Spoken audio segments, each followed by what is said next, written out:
어제 말씀 영적 예배 뭐라고 생각하십니까? 기억나십니까? 생각하기. 제가 말씀을 드렸죠. 주님 앞에서 생각하기. 그것이 우리의 삶 속에서 이어져 가게 될 때에 삶의 예배를 드릴 수 있다라고 말씀을 드렸습니다. 여러분, 제가 퀴즈 한 가지를 내볼까요? 성경은 모두 몇 글자로 되어 있습니까? 다 아시는군요. 예, 두 글자입니다. 두 글자. 넌센스입니다. 성경 두 글자로 되어져 있습니다. 그러나 조금 더 우리가 이제 면밀하게 살펴보면 성경은 영어 성경에는 약 80만 개의 단어로 이루어져 있는 게 성경이라고 하더라고요. 신약 성경에 20만 개 단어, 구약 성경에 60만 단어가 들어가 있다고 그래요. 원어 성경은 이제 헬라어와 히브리어 성경은 좀 더 단어 자체가 함축적인 의미들이 많이 담겨져 있기 때문에 45만 개의 단어로 구성이 되어져 있다라고 합니다. 요즘은 이런 것들이 인터넷으로 많이 이제 저희가 검색할 수도 있고 찾아볼 수 있습니다만, 옛날에는 일일이 이런 것들을 조사하고 기록하던, 그리고 공부하던 사람들이 있습니다만, 제가 오늘 여러분에게 이와 같은 넌센스 퀴즈로 말씀을 드리는 것은, 오늘 우리가 읽은 내용을 본문을 통하여 본다면 성경은 어떤 책인가? 두 글자로 이야기하면 뭐뭐한 책이다 라고 이야기할 때 성경은 어떤 책일까요? 두 글자로 이야기하면, 오늘 본문을 근거로 본다면 유익한 책이다. 저를 따라서 합니다. 성경은 유익한 책이다.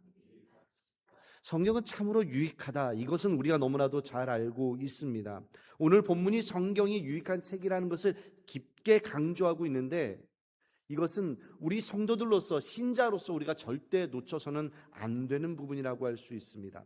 우리 디모데후서 3장 16절 말씀 우리 같이 한번 읽어보겠습니다. 오늘 본문인데요, 16절 말씀을 같이 한번 더 봉독해 보겠습니다. 시작.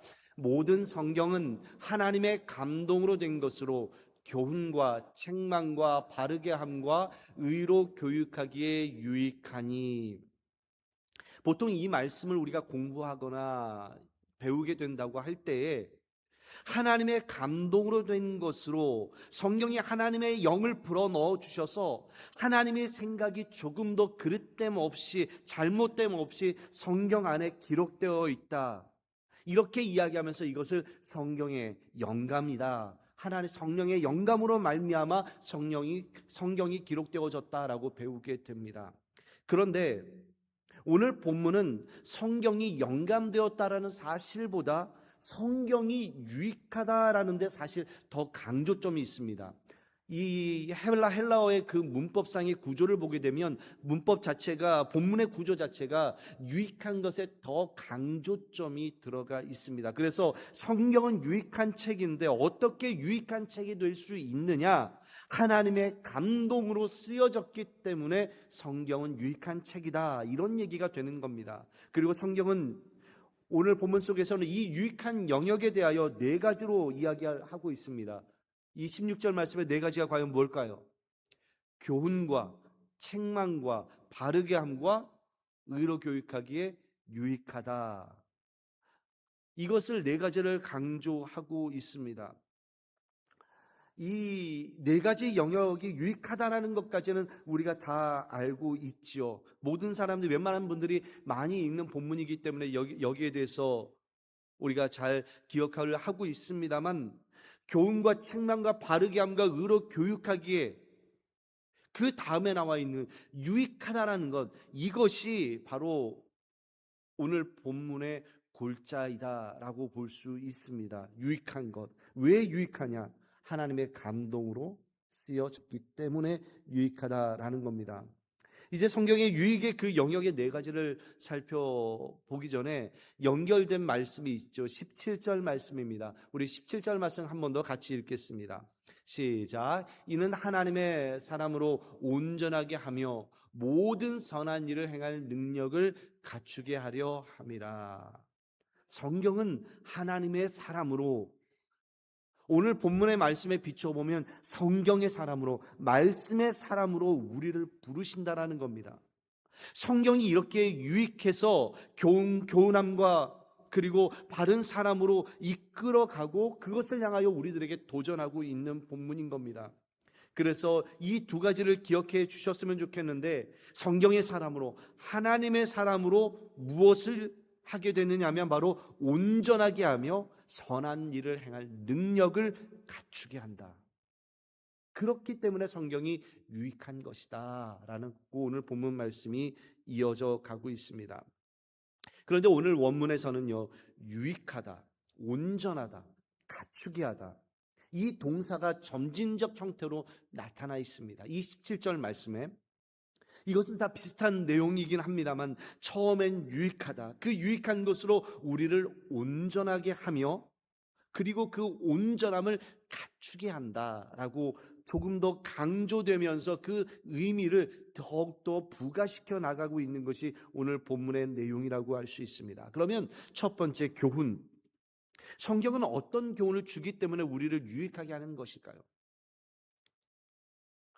오늘 본문은 사실 디모데에게 목회를 감당하며 에베소 교회를 감당하면서 이와 같이 목회를 할 것을 지금 말씀해 주고 있는 것인데, 그 내용을 조금 더 살펴보면 디모데전서 1장 11절 말씀입니다. 우리 함께 같이 한번 읽어보겠습니다. 디모데전서입니다. 1장 11절 말씀인데요, 같이 읽습니다. 시작. 이 교훈은 내게 맡기신 바 복되신 하나님의 영광의 복음을 따름이니라. 성경이 주는 교훈, 이것은 바로 영광의 복음이라고 말씀하고 있습니다.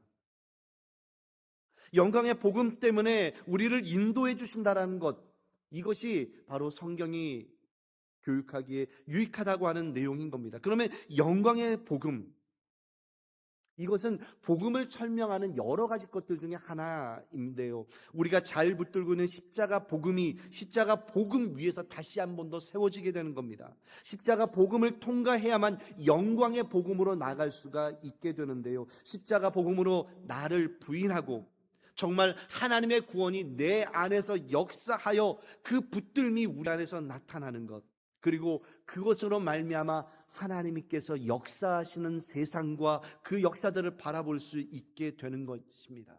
바로 이것이 영광의 복음, 그것을 경험하게 되는 거죠.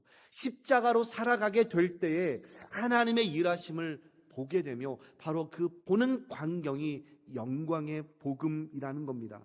성경이 가르쳐주는 교훈은 영광의 복음을 따라가며 살아갈 수 있도록 바로 이것을 교훈하게 되는 겁니다. 우리 한 구절 말씀을 한 번 더 찾아보겠습니다.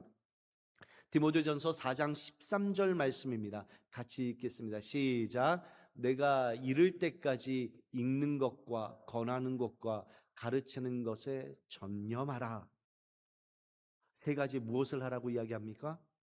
읽는 것, 권하는 것, 가르치는 것. 무엇을요?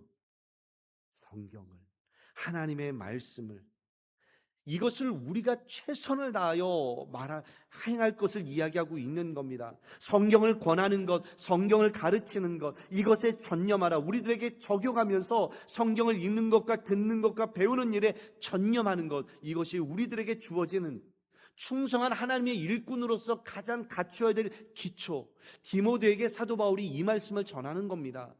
리더로서 너희가 갖춰야 될 기초가 무엇이냐? 바로 성경을 읽고 권하고 가르치는 것, 그리고 또한 하나님의 사람들, 하나님의 성도들을 세우는 기초가 무엇이냐? 성경을 읽고 권하고 가르치는 일에 전념하는 것, 바로 이것을 교훈하고 있는 것이 우리 성경의 말씀인 겁니다. 그 다음에 이어지는 것은 책망과 바르게 함입니다. 책망은 사람의 연약함을 드러내고요, 주님의 신실하심과 대비시켜서 다시 바른 길로 인도하게 하는 하나님의 은혜로운 지적, 바로 그것이 책망이고요, 성경은 그것의 기준이 되어지는 겁니다. 그리고 이어지는 것이 바르게 함이라고 하였는데요, 교정과 회복을 통해서 새로운 모습으로 향상 발전시켜서 늘 바른 길로 나갈 수 있도록 인도하는 것, 성경이 바로 이것을 하게끔 선포하고 있는 겁니다. 사랑하는 성도 여러분, 오늘날 많은 사람들이 자기 발전을 위해서 얼마나 최선을 다하고 있습니까? 옛날 과거의 자기 발전이라고 하는 것은요, 그 학생들에게 정도만 적용되는 그러한 것이었습니다. 그런데 오늘날 그렇지 않습니다. 시대가 바뀌고 보니 더 많은 사람들이 자기 발전을 위해서 치열하게 노력하면서 살아갑니다. 끝까지 노력해야 되는 것이 자기 발전이 아닌가 생각이 들기도 합니다. 저와 여러분요, 자기 발전을 위해서 최선을 다하십시오. 오늘날의 시대가 바로 그런 시대입니다. 그런데 세상의 기준으로만 바라보기에는 부족한 부분이 있고 한계가 있는 것이 자기 발전이라는 겁니다. 진짜 자기 발전을 하려면 어떻게 해야 되느냐? 바로 하나님의 사람으로 세워져야 되는 겁니다. 하나님이 기뻐하는 사람으로 세워질 때에 이 세상에서도 유익한 사람이 되는 겁니다. 세상의 기준을 가지고 자기 발전을 하는 것은 한계가 있고 세상에 유익을 주기 위함이 부족함이 있다라는 겁니다. 그런데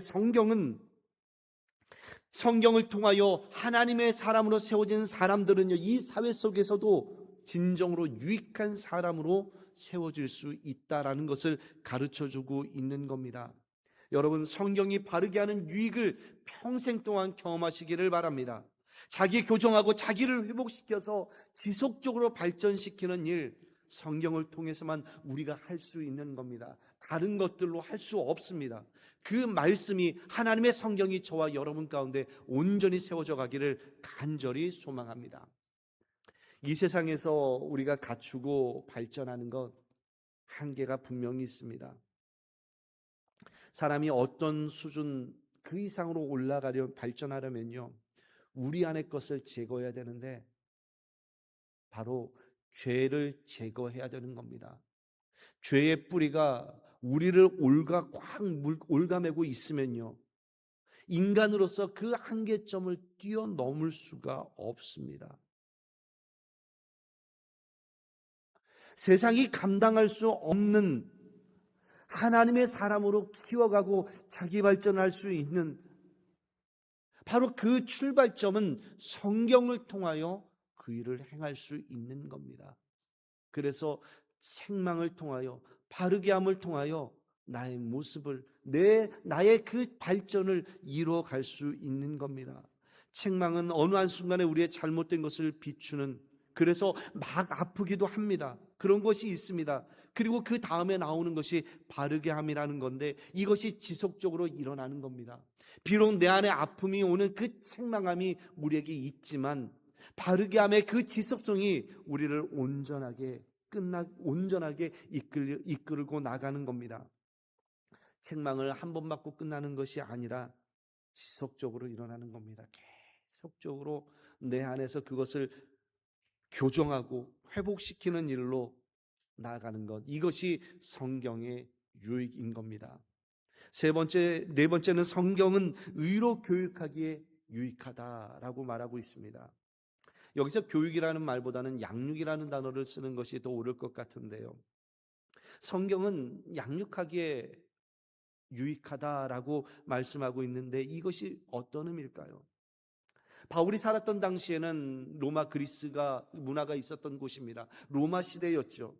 이 시대 가운데 그들 문화 가운데 가장 중요하게 자리 잡았던 것이 양육입니다. 왜 양육이냐면 그때 당시의 도시는 소도시였습니다. 수많은 소도시들이 경쟁하면서 치열하게 살아가게 되는 겁니다. 그러다 보니 그리스 문화에 있어서 양육이라고 하는 것은 국가를 유지하는 아주 중요한 기반이 되었습니다. 다음 세대를 수준 높은 그곳까지 끌어올리기 위해서는요, 그들을 교육하고 양육하고 키워야만 그 도시가 유지될 수가 있었기 때문인 겁니다. 그 일들이 잘 이루어지지 않으면 그 도시는 유지할 수가 없었던 거죠. 그래서 그리스 양육 체계는 그 어떤 문화보다도 탁월한 면을 가지고 있었던 겁니다. 그런데 사도 바울이 보기에는요, 그 탁월한 그리스 문화, 그 양육 안에 빠진 것이 있습니다. 뭐가 빠져 있느냐면 의로 양육하는 것이 빠져 있었던 겁니다. 의를 가르치는 것이 빠져 있었던 겁니다. 그래서 성경은 의로 양육하는데 유익하다라는 표현을 지금 담고 있는 겁니다. 의로 양육하다는 말이 무슨 말입니까? 의로운 사람이 되는 거죠. 의로운 열매를 맺는 겁니다. 의로 양육되는 사람이 이 시대 앞에서 유익하게 쓰임받는 사람이 될 수 있다는 겁니다. 그런데 의로 양육되는 것은 개인의 힘, 사람의 힘, 그런 것으로 되는 것이 아니죠. 무엇으로 의롭게 될 수 있겠습니까? 우리가 배우고 있는 성경의 기본 원리를 한번 잘 생각해 보시기를 바랍니다. 의는 하나님께서 예수 그리스도를 통해서 우리들에게 주셔야만 우리 안에 의로움이 나타날 수 있는 겁니다. 그러니까 우리가 가지고 있는 의가 있다면, 이것은요, 저와 여러분이 가지고 있는 의가 있다면 예수 그리스도를 통하여 우리들에게 전가되어진 겁니다. 이것이 의로 양육하는 원리인 겁니다. 세상에서 어떤 양육으로 이런 원리를 배울 수가 있겠습니까? 주님이 주시는 의의 내용이, 하나님의 의의 내용이 세상의 교육으로는 절대로 들어올 수 없습니다. 그것이 들어올 수 있는 것은 바로 성경을 통하여, 하나님의 말씀을 통하여 저와 여러분 가운데 들어오게 된 겁니다. 사랑하는 성도 여러분, 예수님을 믿으십니까? 그 믿음이 우리 가운데 있다면요, 예수님을 향한 그 믿음이 우리 안에 있다면 예수님의 의가 우리 안에 전가되어져서 우리는 의의 열매를 맺는 삶을 살아갈 수 있게 된 겁니다. 그렇다면 우리는 점검해야 됩니다. 무엇을요? 의로운 삶을 살고 있는지, 의의 열매가 저와 여러분 가운데 맺혀지고 있는지, 우리는 그 삶의 모습을 점검하는 것이 필요한 겁니다. 세상의 교육에는요, 양육에는 이러한 것이 없습니다. 그래서 성경은 의롭게 사는 길을 안내해주고 의롭게 살아갈 수 있도록 우리 안에서 성령의 말씀을 통하여 우리 안에서 역사하고 일하는 일들이 저와 여러분 가운데 나타나 있는 겁니다. 오늘 본문이 교육과 책망과 바르게 함과 의로 교육하기에 유익하다는 이 말씀이 저와 여러분이 가져야 되는 최종 결론이라고 할 수 있습니다. 그러면 말씀을 맺고자 하는데 우리 17절 말씀을 같이 한번 더 읽어보겠습니다. 17절 말씀입니다. 같이 읽습니다. 시작. 이는 하나님의 사람으로 온전하게 하며 모든 선한 일을 행할 능력을 갖추게 하려 함이라. 하나님의 사람으로 온전하게 한다고 했습니다. 성경이 유익한 이유는 하나님의 사람으로 온전함을 이룰 수 있도록 한다라는 겁니다. 이 부분이 우리가 지금 우리의 모습이 이렇게 변화되어져 가고 있다라는 것이죠. 그러면 그 다음은 무엇이겠습니까? 선한 일을, 그 일을 행할 능력을 갖추게 한다. 앞에 말씀드린 이 네 가지를 통하여 우리를 온전하게 하고요, 이 온전한다는 뜻은 보다 깊게, 보다 폭넓게 우리를 완성해가는 그 과정인 겁니다. 그러므로 말미암아 선한 일을 행할 능력을 갖추게 한다라고 했는데, 그러면 선한 일은 과연 무엇일까요? 선한 일에는 두 가지 특징이 있습니다. 누가 봐도 좋은 일, 그게 선한 일이고요, 좋은 일인 줄 알면서도 잘 안 하는 게 선한 일입니다. 그러면 이 네 가지를 통하여 하나님이 기뻐하시는 하나님의 사람이 된 우리는 이 선한 일을 행하는데, 그 선한 일을 알게 하고 어느 누가 하지 않는 그 선한 일에 뛰어들어서 그 일을 행하게 되는 겁니다. 바로 저와 여러분이 그 일들, 그 모습으로 변화되어져 가셔야 됩니다. 어떻게 함을 통하여? 성경의 말씀을 통하여. 성경을 통하여 저와 여러분이 이렇게 변화되어져 가는 겁니다. 2026년 올 한 해는 저와 여러분의 이러한 모습들이 나타났으면 좋겠습니다. 첫 번째는 말씀에 푹 빠져 있었으면 좋겠습니다. 여러분, 세상 일도요, 푹 빠져들어야 전문가가 되는 겁니다. 살림을 한다 하더라도요, 살림이 하는 것이 기뻐야 되고 즐거워야 되고 그 안에 푹 빠져들어야 살림도 전문가가 되는 겁니다. 성경에 대하여도 역시 마찬가지죠. 성경에 푹 빠져보십시오. 어떻게 빠질 수 있을까요? 우리가 성경 통독을 하고 있죠. 성경 읽기를 통하여 빠져들 수도 있습니다. 성경을 암송하는 것을 통하여 성경에 푹 빠질 수도 있겠고, 제자 훈련과 같이 교육을 통하여 우리가 그 안에 빠져들 수도 있습니다. 무엇이든 좋습니다. 그 안에 푹 한번 빠져보십시오. 여러분, 그러면 오늘 말씀드린 그 유익함이 저와 여러분 가운데 나타나는 겁니다. 그렇게 하시겠습니까?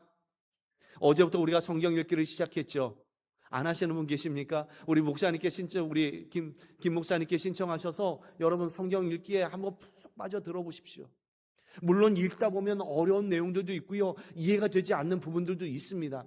하지만 읽고 또 읽다 보면 여러분 그것이 이해가 되어지고, 그리고 그것으로 말미암아 우리는 위로를 얻습니다.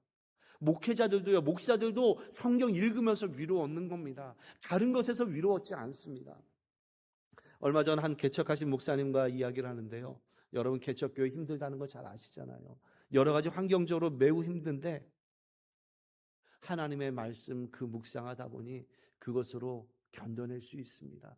이겨낼 수 있습니다. 이렇게 이야기하시더라고요.